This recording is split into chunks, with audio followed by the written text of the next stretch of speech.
go about 60 degrees and all of our alligators vanish. They go up under the trees and out in the mud and the grasses, and they dig a hole, and they go down that hole and they shut down. And when it freezes out here, an alligator can get his metabolism down so low that his heart rate can go down to less than 1 beat a minute.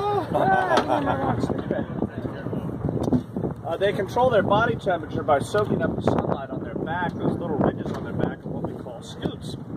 And that's how they control their body temperature. And that's an important thing to understand, because we are all warm-blooded. We eat calories to make them. They don't. From the sun. So they don't need to eat a lot, guys. If an alligator gets one good meal a month, he gets big and fat. And he can't survive for over a year without eating at all. Wow. So what these guys do, they don't actively move around the swamp hunting for their food. They wait under the floating plants, under the boughs of the trees, and they wait to ambush whatever comes close. And it doesn't take much. A bird, a snake, a fish will come by, they won't see him. And then with a rush of energy, he'll ambush his prey.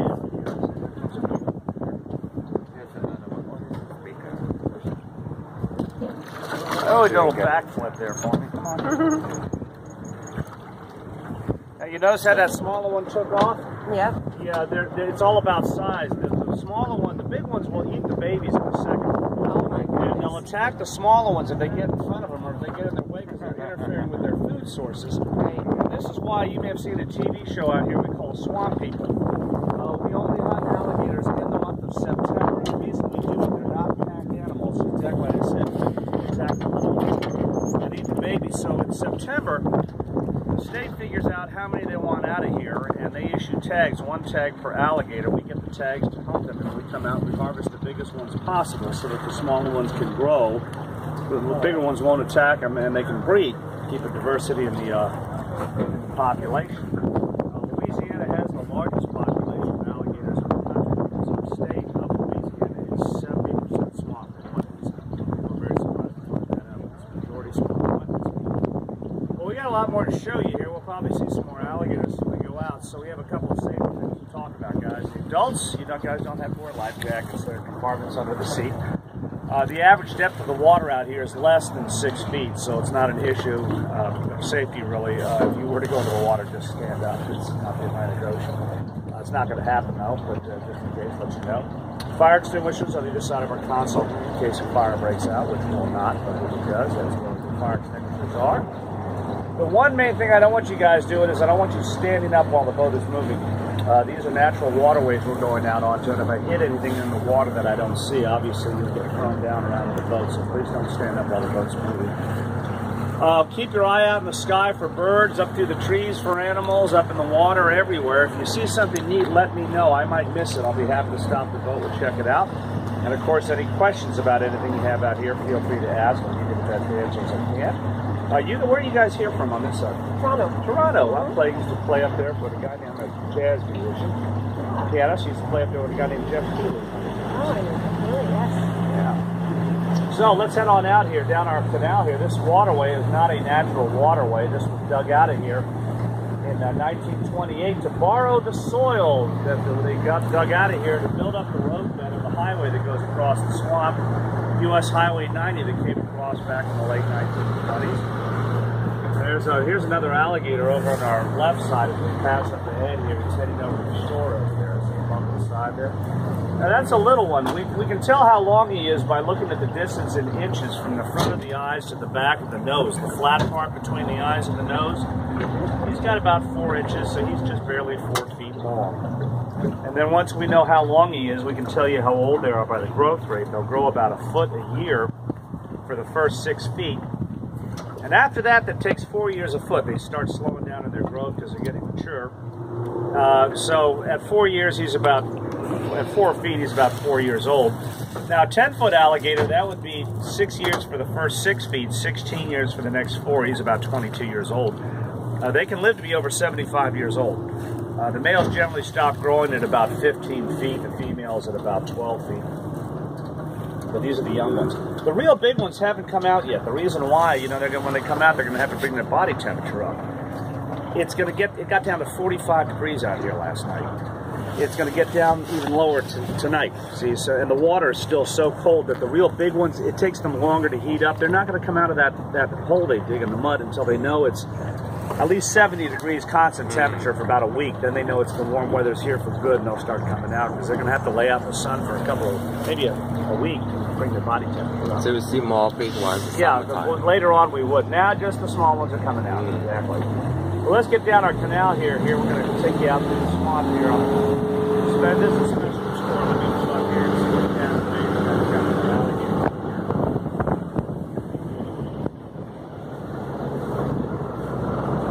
Forget when it's circle.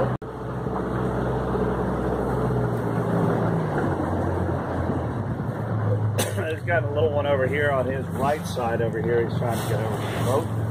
Now, you may wonder why we use marshmallows. One of the things that alligators love, if they're up on the sides of the banks over here and they find a turtle nest, they love the turtle eggs. And as best we can figure out, the color and the shape of the marshmallow looks like a turtle egg, so he responds to it. They're cold-blooded. They can't store sugar into fat, so it just passes through them. But it gets them close enough to the boat for you guys to see them. So that's why we use it. We're not going to feed them chicken or any meat that can become dependent on people. Just draws them close to the boat. Now, here's the thing about these guys. Again, because they get their body temperature by the sun, they don't need... An alligator can go for over a year without eating, as long as he's got the sun to heat up. So what they do, they wait under the floating plants, under these trees along in here, with just the eyes and the nose above the water, and they wait for the food to come to them, and they ambush. Anything that comes by, a bird, snake, a small mammal on the bank will get close enough. Then with a rush of energy, he'll grab it and he'll pull in. He doesn't chew, he tears, so he'll roll it in the water and drown it and tear off chunks of whatever you're getting here. So they're usually laying way under cover out here. Well, this river we're coming out to, guys, is called the West Pearl River. Down to the right as we go out here, 5 miles down is the Gulf of Mexico. And the salt water from the Gulf pushes up to this point, so all this down below, 5 miles down, is marsh swamp. It's salt and fresh water together, so there's very few trees. But as we come up in front, look in front of the boat up here, you see all the trees up ahead? That's all fresh water. The salt water doesn't get that far, so with all the fresh water, we have the tree growth. So we've got a freshwater system and a marsh system, and I'm going to take you through both. So let's go up the river here a few minutes, and then we'll stop and explain how it's all laid out.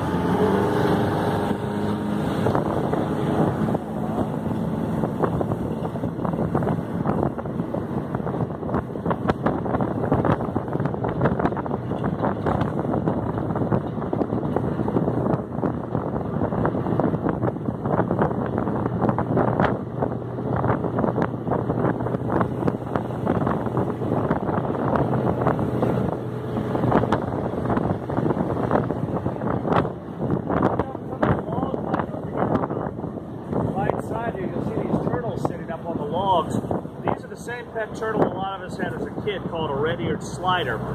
They have no food value. The alligators don't even bother with them. The ones that we eat are the snappy turtles and such, and they're underwater the whole time. They just come up and gulp some air and go right back under. They stay hidden in the water.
Swamp is called the Honey Island Swamp. This is the 4th largest largest swamp in the country. It covers an area 2.5 times the size of the city of Washington, D.C. The river, this river is called the West Pearl River. The main Pearl River begins a 2-hour drive by car just above Jackson, Mississippi, straight up the river here. And 25 miles up ahead of us, there's a town called Bogalusa. And at Bogalusa, the main river breaks off into 5 branches. So if you look on the map here, Jackson, Bogalusa, there's the 5 branches. We're on the western branch over here with 4 other branches parallel with us going to the east, 20 miles across at this point. Now what makes this a swamp, guys, all this land out here around you is at and even below sea level. For centuries, the water's drained through this region from all the way up north above Mississippi even, finds its way through here and has brought the land level down to at below sea level. So when the water is at its normal level, which is it's a little low right now, but right about now, the water in the river is higher than the land. So there's no riverbank to hold it in. The water spills out through the trees. And these are all trees that can grow with standing water around the base of them. Those white ones are right up in the front there. That accounts for about half the trees in the swamp. Those are tupelo gum trees.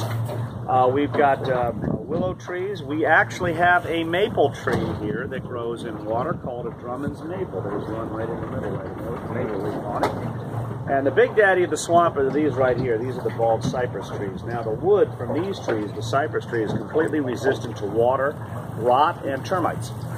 And in fact, all those, you guys are over in the French Quarter? Mm-hmm. All those buildings in the French Quarter are still standing because they were all framed in bald cypress lumber. Mm. And this was the active industry out here in the swamp until 1960 when we stopped logging these things. Back in the 1800s, we had virgin trees like this one that had circumferences. You know what a circumference is, young man? No. What a circumference is? That's the measurement around. And these trees had circumferences around of over 60 feet. Yes, sir. They are in the same family as the redwoods and the sequoias of California. Mm-hmm. They do not stop growing, but those were the first trees they cut. And they started logging out here because one tree could make their quota for a month.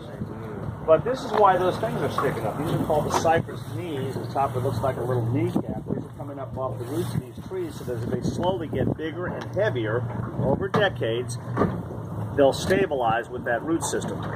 So they don't do what those have done. Those have fallen into the water because the water has eroded the soil around the base of the tree. These things, these knees hold the trees in place, hold the soil in place, and they help the roots to get oxygen too.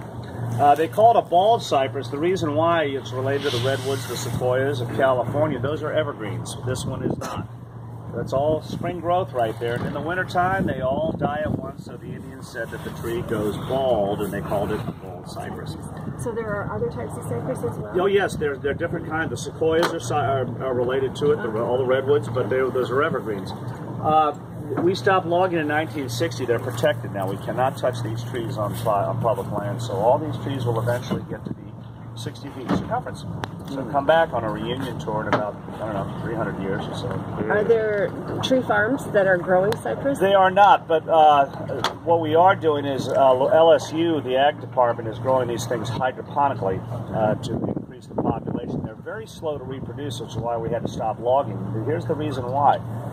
It is a deciduous tree. Those are actually leaves, but it is also a conifer. It produces a little ball cone, and if that ball doesn't drop on relatively dry ground to set root, oh, that's a problem. It rots, and of course it's growing in water, so it's very slow to reproduce. And that's why we had to stop logging them. The reproductive rate is so slow on these things that we were ripping them all out, so they're all protected now. And as these things get older, you'll see these little balls coming out on these things. Well, if that goes into the water, it's done. It rots and falls away. So it really has to drop into like a drought or a dry cycle for that ball to take root and germinate. So no more building? No, none whatsoever. In fact, the only way you get this wood is if it's on private land, and it's expensive, and that's why they save it for things like outdoor furniture and things like that. It's too expensive to buy it as lumber. It's also why when they take down old houses here, if you find out that it's cypress wood underneath, they dismantle it. They want that wood again. Oh, for sure, yeah. Absolutely. Well, there are 5 rivers, and we're on this one. This is when all the big boats go on. I'm going to take you to the next river. Away from all the other tour boats, I'm going to take you where nobody goes except locals, and we're going to go by way of a cut over here, a waterway created by Katrina. Hurricane Katrina brought in 25 feet of water in here. As it came out, it got blocked right here with debris, and it diverted all the flood water to the east up there, and it all ripped out through the trees for 7 days, and it cut a waterway. So we call it a cut. It's basically the same as a bayou, but bayous develop naturally over decades. And they develop over decades. This thing developed in 7 days from the storm. So we're going to take this cut here. Go ahead, Cap. So a bayou is... Yeah, you. Go. Yeah. I'm trying to help you here. Yeah. Sorry, man. Yeah, bayou is a waterway off the river, but they occur naturally over time. And this will lead us to a bayou, which will take us to the next river. And I'll explain it more when we get out onto it, okay? But let's go through this cut created by the storm. Turn into this lake right here first.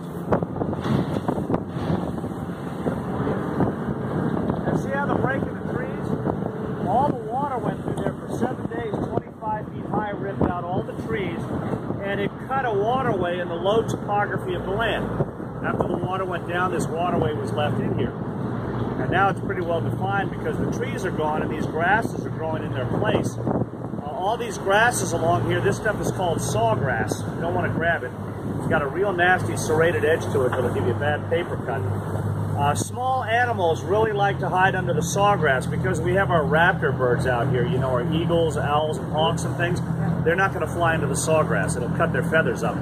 So they stay out of it, so a lot of baby ducks, alligators, river otters, beaver, the nutria, these animals out here, they like to keep the babies under the sawgrass in the spring and during the rest of the year as well because they're safe. Yeah. They don't get picked off by the raptors in here. So when you say the tree that cut this through, is it water from the Gulf or is it water from... It was initially water from the Gulf that came in. Now this is all just fresh water from the river getting pulled in here and coming across. You see how the low topography of this waterway twists and turns.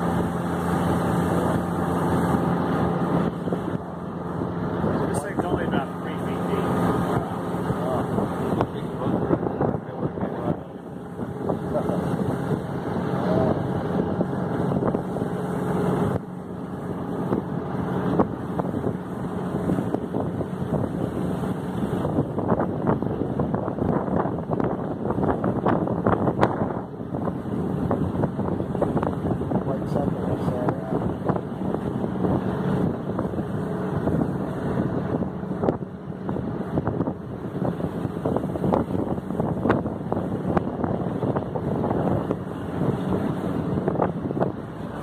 Topography let a channel go this way and one go that way. So you never know until you get. I got in here when after the storm. It took me about 2 months to figure out where everything was. Dead ends down there.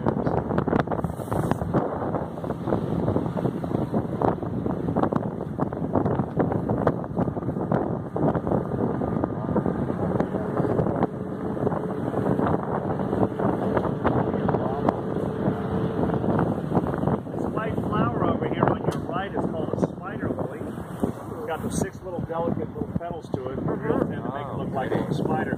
People come out and pull those things up and landscape their properties out. It's such a pretty flower.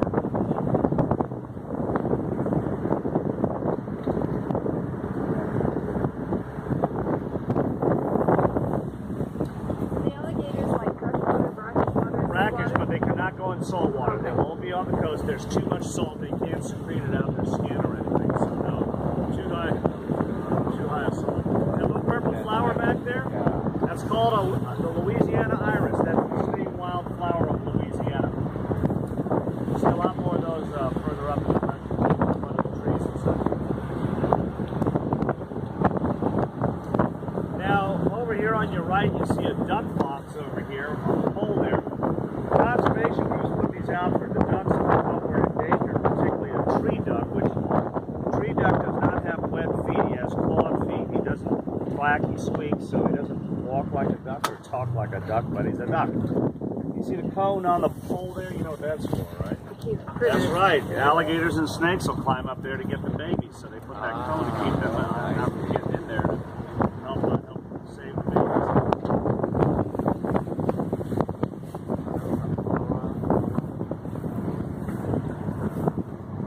Big leaf flower? Yeah. That's called elephant ear. There's over 60 varieties of that, including edible ones in Asia. This one in our swamp is not in its raw form. I'll talk to you a little bit later about it. Now, this cut that we were talking about, that we're on here, this found its way out to this waterway we're about to turn on straight ahead. This is a bayou. It's just like the cut, but it was on. This thing was on the map well before Katrina. It's been out here for over 200 years. It begins to the left, out at through the trees on that first river. The land is low, the water comes through the trees, and for centuries it flooded out here, and the water found a pathway through the low land, so the water started to move. As it moves over decades, it creates a waterway. Bayous can be 3 feet wide, they can be as wide as a river. They don't go north and south like the rivers do. They go wherever the low land will allow the water to form a path, so the water moves much slower. And that's why the Indians called it bayou. Bayou in Choctaw meant slow-moving water. So we're on this bayou here. This is called Black's Bayou, and it's going to take us all the way to the next river over. But now we're firmly down into the marsh areas, as you see ahead of us. Very few trees, because the Gulf of Mexico is 5 miles straight in front of us across those grasses. So let's go down the bayou a little bit, and we'll talk a little bit more about the marsh here.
Like right over here on our right, there's a couple up on the left here. These are for catfish. You guys have fried, young men, have you had fried catfish? Not yet. Oh, you gotta have fried catfish, man. Everybody eats fried catfish down here. A lot of the people in the swamp make their living catching the wild catfish and selling the meat to restaurants and seafood stores and such. Now, you put a pole down about 4 feet down in the mud, you bait it, you go back. Some of these guys won't be able to get back for about 2 days, so they have to put something on the hook that'll stay on the hook long enough while they're gone to catch a catfish. If you're in a boat, you can use anything greasy to catch a catfish. You put a hot dog on it, you can catch a catfish. But that's going to fall off the hook after a couple of hours. So what a lot of guys like to use on these lines and these poles out here, we like to use soap. Soap is tallow, animal fat, and vegetable fat. Glycerin, you put a huge cube of soap on there. It'll take about 2 days to dissolve. While it's dissolving, the catfish takes the fat coming off and ends up eating soap. So you have 2 days to go around and set your other lines and come back and pick up your catfish. Wow. It's already clean when you pick them up. Now what we're going to do, we're going to pull right in here for a second. I want to talk to you about our marsh swamp area here, because there's a lot going on here people don't realize. So, land right up in here. Now, straight ahead of you out there, 5 miles across those grasses, is the Gulf of Mexico. And that salt water from the Gulf is pushing back this direction up in here, so the water is brackish with higher salt. These grasses out here, though, there's a lot of animals out here that are even up under the trees. There's white-tailed deer all out through here. There's raccoons everywhere. There's snakes. There's bobcat. There's turtles, of course, up in the grasses up in here. This is where the female alligator, and of course snakes everywhere.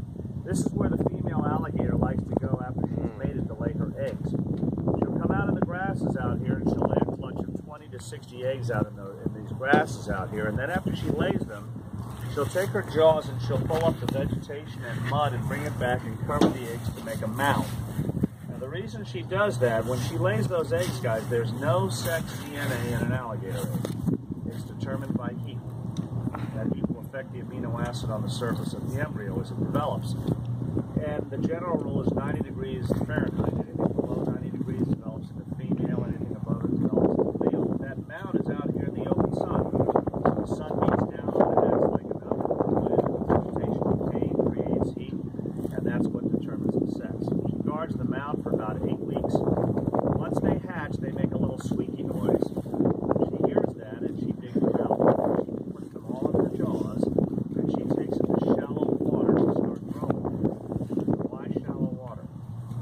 It's the one thing, the biggest threat of an alligator has is another big alligator eating them, right? Remember how they ambush their food? The bigger the alligator, the deeper the water he needs to hide and ambush. So she finds a shallow pond 2 feet deep or so, or a bayou out here that's shallow because there's no big alligators in there to eat the babies. She'll leave them in there, and she stays for maybe a week or two, but once she knows there's no big alligators in the area, she heads out.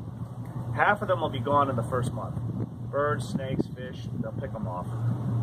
But if 10 out of 60 can survive the first 2 years, that's a great survival rate. 10 out of 60 in the first 2 years.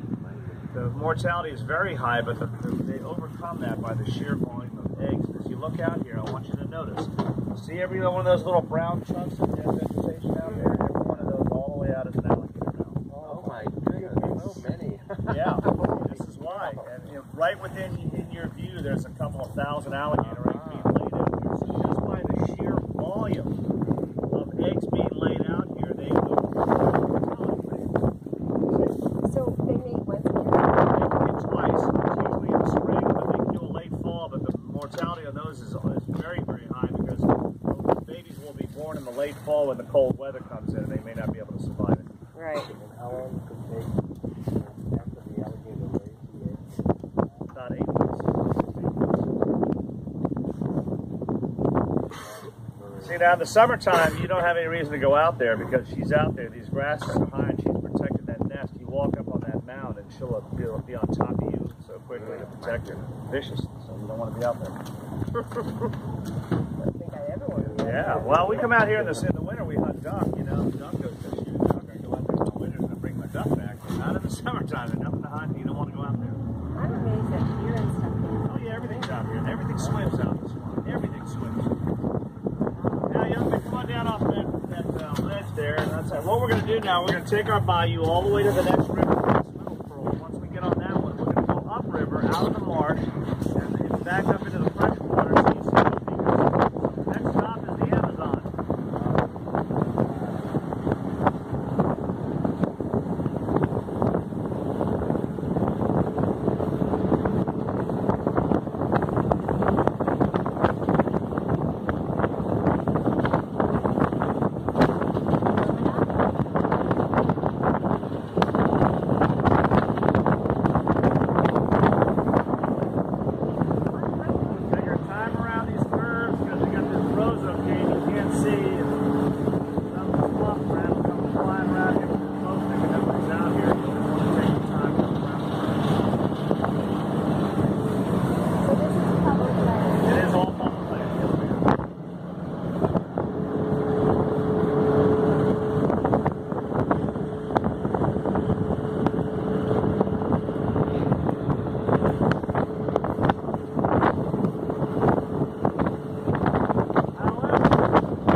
This was all private land. Back in 1970, the state created the Pearl River Wildlife Management District. They bought up all the open private land to make it public for everybody to be able to hunt, trap, and fish by permit and season. So the only people that got to keep their land when they did that, if you had a house on your property, you got grandfathered in. And there are people out here, guys, that live way out in the middle of this stuff, have their houses out here. You can only reach them by boat.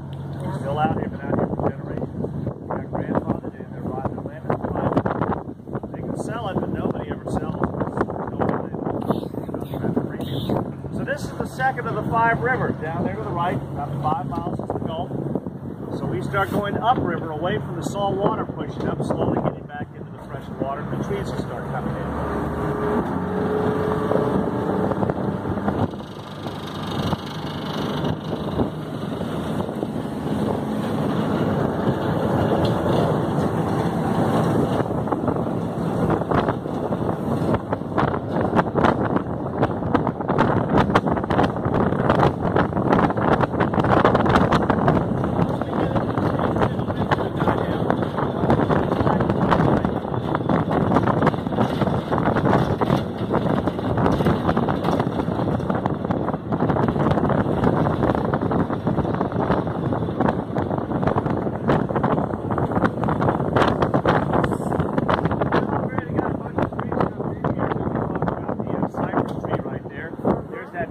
maple that I was telling you about. Oh, yeah. Water.